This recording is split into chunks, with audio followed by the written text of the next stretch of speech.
E aí, pessoal, vamos com mais um vídeo da série sobre filósofos pré-socráticos e hoje vamos comentar um pouquinho sobre Anaximandro. Anaximandro, que foi um filósofo que foi discípulo do Tales de Mileto, tá bom? Tanto é que em muitos locais você lê, né, e conhece o nome dele como Anaximandro de Mileto. Então, Anaximandro nasceu também na cidade de Mileto, mesma cidade de Tales.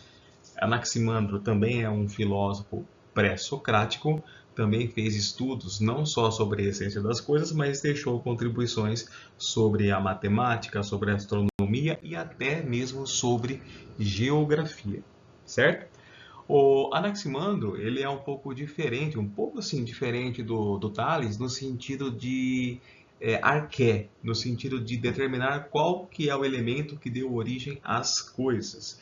Enquanto Tales de Mileto ele afirmava que arqué, o elemento primordial que deu origem a tudo, era a água, seria a água, o Anaximandro ele vai apontar como arqué, como princípio básico, um elemento denominado áperon. Tá? Então, o que seria esse áperon de Anaximandro? O áperon seria uma força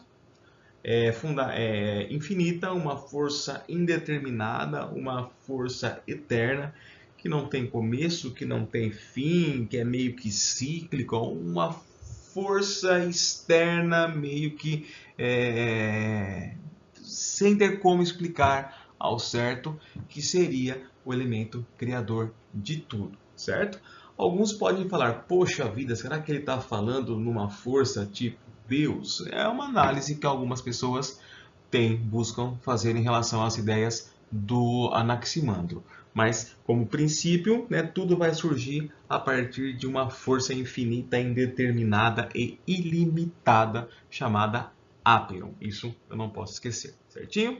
Outra coisa, outro ponto que o Anaximandro ele vai falar, né, sobre a origem das coisas é que todos os elementos que existem no cosmos eles estão em equilíbrio.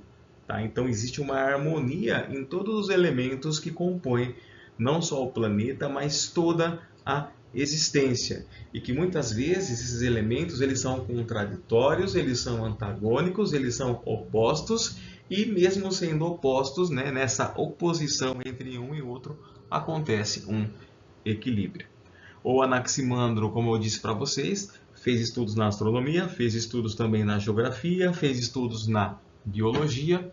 Na questão da astronomia, o Anaximandro ele vai defender que a Terra flutuava no espaço, algo que para nós hoje, diante da ciência, é meio que óbvio, mas naquela época era um pensamento bastante inteligente e avançado para o período. Tá? Também vai defender a ideia de visão de universo em que os astros se movem em círculos concêntricos, que hoje é óbvio para a ciência, mas que naquela época era algo, uma ideia, um conceito bastante revolucionário. Tá? Na geografia, para quem é de humanas também gosta de geografia, o Anaximandro, quem gosta de cartografia, o Anaximandro ele vai ser um dos primeiros a criar um mapa mundi, né, sobre a visão que se tinha na época sobre o que é o mundo. Então ele vai criar ali uma concepção de 3 continentes, de um oceano circular em torno do continente. Eu coloquei aí na tela para vocês mais ou menos como que seria, né, esse mapa mundi aí do Anaximandro, que é lógico também que para gente, né, para nós que conhecemos hoje, que temos todos os recursos como satélite, você olha e você fala, não tem nada a ver esse mapa, né, com um mundo concreto, real, que nós sabemos que existe, mas tem uma certa lógica, tem uma certa racionalidade de acordo com os recursos que ele possuía na época. Vamos ser sinceros, para os recursos que ele possuía na época, até que o mapa não ficou muito ruim, não, certo? Na biologia, também ele vai fazer algumas reflexões sobre a evolução dos seres vivos. E ele vai defender a ideia de que os seres humanos eles evoluíram de seres aquáticos. Tá? Então, tudo começou através de seres aquáticos. Tudo é água. Talvez ele fosse inspirar um pouquinho ali na questão do Tales de Mileto. nós sabemos hoje, olha que interessante, né, pela ciência, que realmente as primeiras formas de vida provavelmente surgiram na água e foi tendo essa evolução. Ou seja, gente, são ideias que aparentemente são simples, mas para uma pessoa que viveu ali no século V a.C., sem recursos científicos, apenas observando e refletindo usando a razão, o Anaximandro ele deixou ali algumas contribuições bastante interessantes, né, para o nosso viver, para o nosso conhecimento. Beleza? Tá? Tales de Mileto ele vai usar a razão para explicar as coisas, conforme eu disse, todos os filósofos pré-socráticos eles são assim.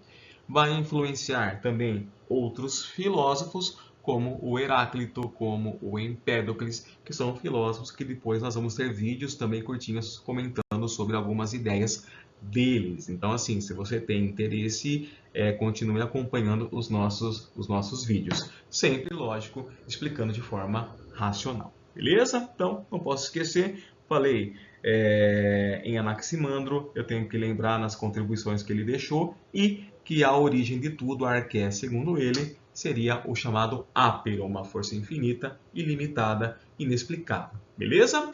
Se você gostou, então se inscreve no canal, compartilha e fica aí ligado que em breve nós colocaremos mais vídeos. Ok, galera? Então, muito obrigado e até mais. Tchau, tchau e fui!